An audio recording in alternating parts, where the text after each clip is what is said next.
Louvado seja Deus pela vida e pela salvação. Graça e paz a todos que nos ouvem.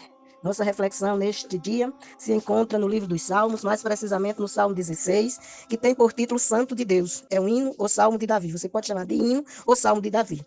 O texto diz: Guarda-me, ó Deus, porque em ti me refugio. Digo ao Senhor: Tu és o meu Senhor. Outro bem não possuo, senão a ti somente. Quanto aos santos que há na terra, eles são os notáveis, nos quais tenho todo o meu prazer. Muitas serão as dores dos que trocam o Senhor por outros deuses. Não oferecerei as suas libações de sangue, e os meus lábios não pronunciarão os nomes deles. O Senhor é a porção da minha herança e o meu cálice. Tu sustentas a minha sorte. As minhas divisas caíram em lugares agradáveis. É linda a minha herança. Bendigo o Senhor que me aconselha, pois até durante a noite o meu coração me ensina. Tenho o Senhor sempre diante de mim. Estando ele à minha direita, não serei abalado. Por isso o meu coração se alegra e o meu espírito exulta, até o meu corpo repousará seguro. Pois não deixarás a minha alma na morte, nem permitirás que o teu santo veja corrupção. Tu me farás ver os caminhos da vida. Na tua presença, a plenitude de alegria. À tua direita, há delícias perpetuamente. Este salmo faz parte do livro dos Salmos, livro este que é composto de 150 salmos, sendo ele assim dividido, do Salmo 1 ao 41, primeiro livro. O segundo livro, ele vai do 42 ao 72. Quando você olha no primeiro livro, você vai ter como descrição os justos e os ímpios. Já no segundo livro, você vai ter a alma suspira por Deus. O terceiro livro, que ele vai do 73 ao 89, o título dele, para que você possa também guardar na memória, é O Problema da Prosperidade dos Maus. Isso no terceiro livro. O quarto livro, que vai do 90 ao 106, começa com a oração de Moisés, homem de Deus, e o título desse livro é A Eternidade de Deus e a Transitoriedade do Ser Humano. O quinto livro, ele vai do 107 ao 150, e o título desse livro é Deus salva de todas as tribulações. Ainda quero fazer notório uma outra colocação a respeito do livro dos Salmos, que se encontra na Bíblia, visual com infográficos, que são as ideias centrais deste livro. Quais são as ideias que você encontra entre os 150 salmos, que são divididos em 5 livros, como já citei? Então, veja quais são. Deus é o pastor e o defensor que salva o seu povo dos seus inimigos. Quando o salmista diz ao Senhor: Guarda-me, ó Deus, porque em ti confio. E diz mais: Digo ao Senhor: Tu és o meu Senhor, outro bem não possuo, senão a ti somente. Isso é convicção de que Deus realmente é o seu pastor e o defensor que salva o seu corpo dos seus inimigos. Outra ideia central, ou seja, a segunda, é que Deus é o grande rei eterno, perfeito, poderoso e digno de ser louvado. Quando a gente olha para ser digno de ser louvado, nos traz à memória o que está lá em Isaías 43:7, que Deus diz que nos criou para a glória dele. A terceira ideia central é que Deus é paciente, misericordioso, perdoador e bom. O Senhor diz que nos perdoa. O apóstolo João, em 1 João 1,9, ele nos traz a memória, dizendo que se confessarmos os nossos pecados, ele é fiel e justo para nos perdoar os pecados e nos purificar de toda injustiça. A quarta ideia central do livro dos Salmos é que as pessoas podem expressar livremente sua alegria e sua dor a Deus, pois ele é compassivo e compreensivo. Veja que no Salmo 40, por exemplo, o salmista diz: Esperei com paciência no Senhor, ele se inclinou para mim e ouviu o meu clamor. Já no Salmo 125 diz: Os que confiam no Senhor são como o monte Sião, que não se abalam, mas permanecem para sempre. A última ideia central do livro dos Salmos é que Deus abençoa aqueles que lhe obedecem, mas os maus perecerão. E isso nós vemos bem claro, por exemplo, quando a gente lê o Salmo 1, verso 6, diz: Pois o Senhor dirige e abençoa a vida daqueles que lhe obedecem. Porém, o fim dos maus são a desgraça e a morte. Os que esperam no Senhor jamais serão confundidos. Você tem esperado em quem? O Senhor nos orienta a esperarmos nele. Porque os que esperam no Senhor, é como diz a própria palavra, jamais serão confundidos. Ainda quero fazer outras colocações a respeito do livro dos Salmos que consideramos importante você saber. Você lê um salmo e saber quem escreveu o salmo. O salmo que a gente leu, como já disse, é um hino de Davi, ou um salmo de Davi, ou uma oração feita por Davi. Na Bíblia de Estudo de Genebra, você vai contemplar a respeito deste livro, ou seja, do livro dos Salmos, que, só repetindo, reforçando o que já foi dito, composto de 150 salmos, dividido em 5 livros. Veja o que diz, em termos de qual é o propósito desse livro, quando ele foi escrito, ou qual foi o período. Quem são os autores apresentados nestes livros? Aí você vai encontrar autores do livro dos Salmos: Moisés, Davi, Salomão, os filhos de Corá, os filhos de Asaf. Etan, o Exarita, e ainda tem vários salmos que não há identificação dos seus autores.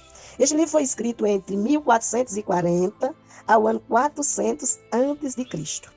O propósito de escrever o livro dos Salmos foi prover para Israel uma coletânea de cânticos para adoração adequada para diversas situações. Além desse propósito, este livro apresenta 5 verdades e tem as ideias centrais, como eu já citei, e agora eu vou citar as verdades fundamentais. Deus merece louvor. Como já citei, Deus nos criou para o louvor da sua glória.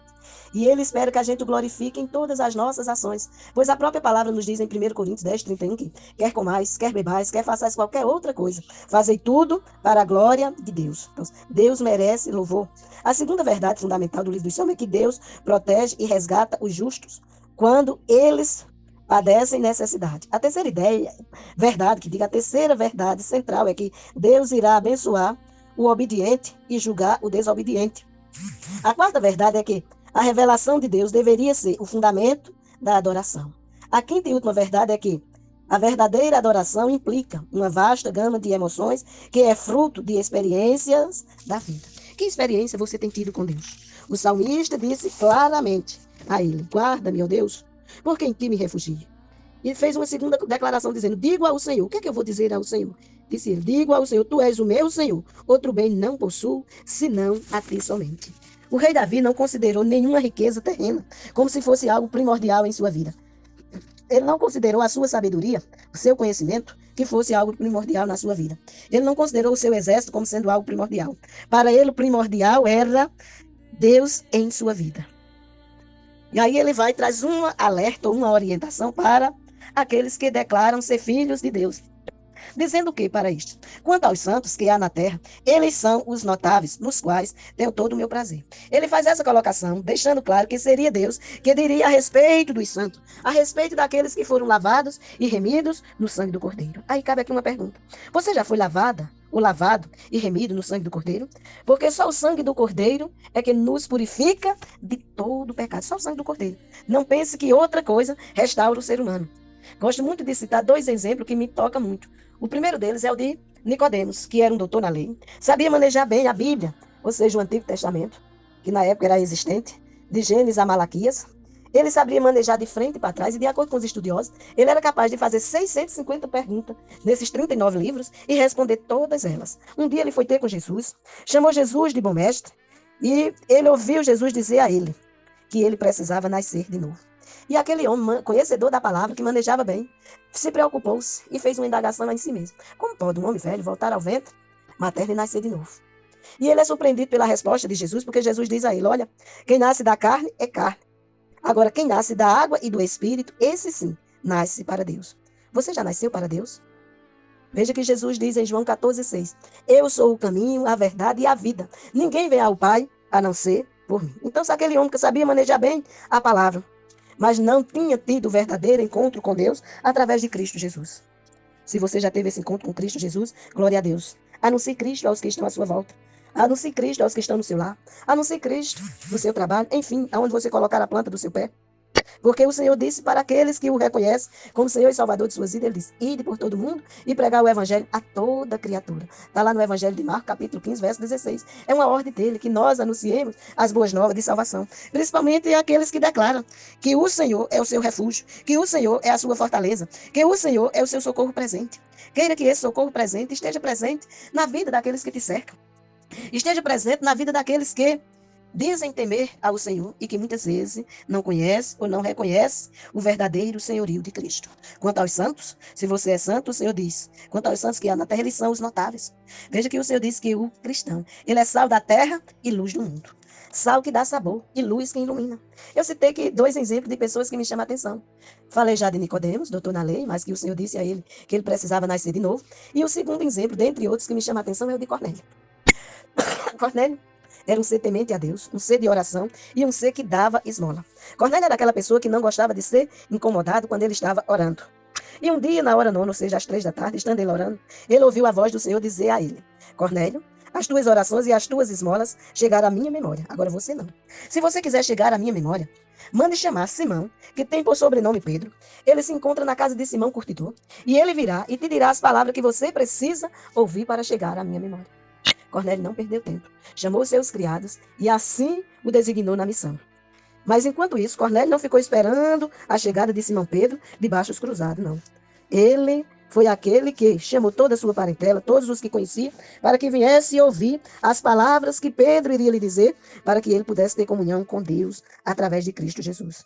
Assim como Cornélio se portou dessa forma, devemos nós seguir esse modelo. Que a palavra não fique só em nós, que a palavra encontre guarida em outros corações, para que naquele dia você e eu não venhamos chegar diante do Senhor de mãos vazias, mas venhamos chegar diante do Senhor como santos notáveis, que se encontram na terra, anunciando as boas novas de salvação, fazendo aquilo que ao Senhor apraz.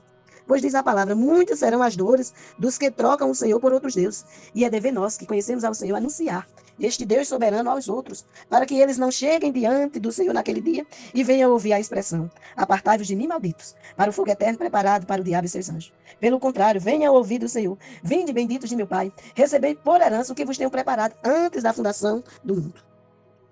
Devemos ser aquelas pessoas, como disse o salmista. Não oferecerei as suas libações de sangue, e os meus lábios não pronunciarão os nomes dele. O Senhor usa o salmista para dizer isso. Que aquele que não busca a face do Senhor enquanto é tempo, naquele dia ele não vai reconhecer. Pois a própria palavra nos ensina que buscai o Senhor enquanto se pode achar, invocai-o enquanto está perto. Você tem invocado o nome do Senhor? Se você tem invocado o nome do Senhor, o Senhor anunciará o teu nome. Mas se você não tiver invocado o nome do Senhor, a própria palavra nos diz, e os meus lábios não pronunciarão os nomes dele. Será que você pode dizer, como disse o salmista? Ele disse no verso 5 do Salmo 16, o Senhor é a porção da minha herança e o meu cálice. Tu sustentas a minha sorte. Verdadeiramente a tua sorte é o Senhor? Ou você tem colocado a sua sorte em conhecimento, a sua sorte em riqueza, a sua sorte em família? Não estou dizendo com isso que você não tem uma família, pois a própria palavra nos exorta que não é bom que o homem esteja só. Diz lá em Gênesis 2, falei uma adjuntora, mas a palavra que diz que não é bom que o homem esteja só e que lhe dá uma adjuntora ou uma companheira, é a palavra também que diz que devemos buscar em primeiro lugar o reino de Deus, a sua justiça e as demais coisas, ele, o Senhor, nos acrescentará. Então, tudo que tivermos a mais na caminhada é porque o Senhor tem nos acrescentado. Disse mais o salmista, as minhas divisas, o Senhor usando o salmista, as minhas divisas cairão em lugares agradáveis. É linda a minha herança. Você tem identificado quem é a sua herança? Disse o salmista, bendito o Senhor que me aconselha, pois até durante a noite o meu coração me ensina. O que tem ensinado o teu coração? O salmista disse no Salmo 119:11, a respeito do que ele queria guardar na mente do seu coração, ele disse, a tua palavra escondi no meu coração, para eu não pecar contra ti. Aquele que guarda a palavra do Senhor no seu coração, a própria palavra diz que a boca dele fala daquilo que o coração está cheio. Bendiga o Senhor que me aconselha. Você tem realmente? No Salmo 103, verso 1 e 2, o salmista diz, bendiz a minha alma ao Senhor, e tudo que há em mim, bendiga o seu santo nome. Bendiz a minha alma ao Senhor, e não te esqueça de nenhum só dos seus benefícios. O salmista diz, tenho o Senhor sempre diante de mim, estando ele à minha direita, não serei abalado. Aquele que está com Deus é vencedor. Aquele que não está com Deus, ele está tendo misericórdia e dando a oportunidade de você se achegar a ele, de você voltar-se para ele. Diz o salmista que ele tem o Senhor sempre diante dele. Aí ele diz, por isso o meu coração se alegra e o meu espírito exulta. Até o meu corpo repousará seguro. Quando depositamos tudo no altar do Senhor, nós temos inteira segurança nele. Pois o Senhor espera que a gente o busque de toda a alma, de todo entendimento, de toda força e de todo o coração. Ou seja, o Senhor espera que a gente se esvazie de nós mesmos e que o Senhor seja entronizado em nossas vidas. Quando assim o fazemos, diz a palavra, pois não deixarás a minha alma na morte, nem permitirás que o teu santo veja corrupção. E ele fecha o salmo dizendo, tu me farás ver os caminhos da vida. Na tua presença, a plenitude de alegria. À tua direita, há delícias perpetuamente. Verdadeiramente, quando estamos com o Senhor, nós descansamos no Senhor. Eu quero ainda fazer uma colocação que eu considero importante a respeito do livro dos Salmos. Nós fizemos a leitura do Salmo 16, conversamos um pouquinho sobre ele, mas com relação ao livro dos Salmos como um todo, como é que Cristo é visto no livro dos Salmos? Isto você encontra na Bíblia de Estudo de Genebra. Os leitores cristãos dos Salmos veem justamente Cristo revelado ao longo do Saltério. Todo o Antigo Testamento, incluindo o Saltério, ou seja, o livro dos Salmos, aguardava a pessoa e a obra de Jesus, incluindo não somente aqueles associados ao seu primeiro advento, mas também aqueles que o Novo Testamento atribui à sua vinda. O próprio Jesus e os escritores do Novo Testamento fazem extenso uso dos salmos para expressar temas como o sofrimento de Jesus, por exemplo, que você encontra descrito em Mateus 27, verso 46, e a sua glorificação, a exemplo do que está escrito em Mateus 22, do verso 41 ao 46. Além disso, para o cristão, Jesus se torna o objeto de culto do saltério. As orações em forma de canto dos salmos são direcionadas a Deus. Jesus Cristo, como a segunda pessoa da Trindade, também é o objeto apropriado dos hinos e lamentos dos salmos. Jesus é, ao mesmo tempo, o cantor, conforme Hebreus 2,12, e o tema dos cânticos. Os que creem em Cristo podem cantar-lhe o seu louvor, ou seja, os hinos, apresentar-lhe as suas queixas e petições, ou seja, os lamentos, e agradecer-lhe quando ele responde às suas orações, ou seja, as ações de graça. Além do mais, eles se lembram do que ele fez por eles na cruz, salmos de lembrança, e exaltam como seu rei, salmos reais. Ele é a fonte de sua confiança, salmos de confiança, e a encarnação da sabedoria de Deus, como salmos de sabedorias. Então, se você tem salmos de sabedoria, salmos de confiança, salmos reais, salmos de lamentos e salmos de ações de graças. Até os salmos que incluem imprecações ou maldições encontram cumprimento em Cristo. Esses salmos clamam pela justificação dos justos e pelo juízo de Deus contra os ímpios, a exemplo do Salmo 69, do verso 22 ao verso 29. Essas orações refletem o chamado dos israelitas à guerra santa como os instrumentos do juízo de Deus. Com a vinda de Cristo para sofrer o juízo de Deus, a natureza da guerra do povo de Deus mudou. Agora ela é mais intensa, porém dirigida, em primeiro lugar, contra as forças espirituais do mal nas regiões celestiais, como é descrito em Efésios capítulo 6, verso 12. Quando Cristo voltar em glória, o tempo de misericórdia terá chegado ao fim, e as imprecações dos salmos irão se cumprir contra todos os inimigos de Deus. Como você se encontra diante do Senhor? Você tem realmente dito que ao Senhor, dizendo a Ele assim, guarda-me, ó Deus, porque em ti me refugio? Você realmente tem dito, digo ao Senhor, tu és o meu Senhor, outro bem não possuo, senão a ti somente? Que tipo de declaração você tem feito a respeito de Deus? A respeito de Cristo Jesus? O que você tem declarado?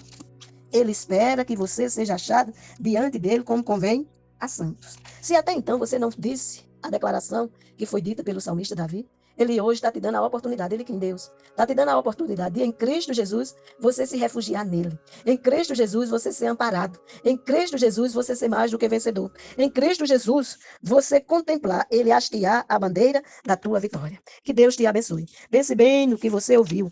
Pense bem na oportunidade que Deus está te dando. Exalta e glorifica ao Senhor em todo tempo e lugar, pois ele está pronto para te ouvir, a ponto de dizer, clama-me e responder-te-ei, anunciar-te-ei coisas grandes e firmes que não conheces. Que Deus te abençoe.